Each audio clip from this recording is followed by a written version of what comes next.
Sambil membawa bukti visum dan didampingi kuasa hukum, satu keluarga yang terdiri dari anak, ibu dan juga tantenya ini mendatangi Mapolres Goa.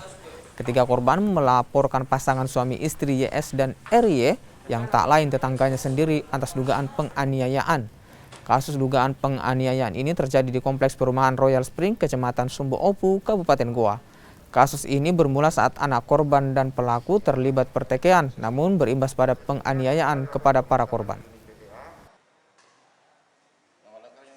Untuk penyebabnya berawal dari kejadian antara anak kemudian datang korban melakukan pengeroyokan di rumah milik korban itu sendiri.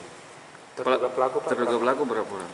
Terduga pelaku di data sebanyak 2 orang, yang mana yang pelaku utama atas nama YS berteman.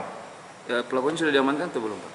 Pelakunya belum kita amankan karena baru kita menindaklanjuti pemeriksaan korban untuk diambil keterangannya didampingi oleh pengacara dari Ibu SR itu sendiri sebagai pelapor di tindak pidana.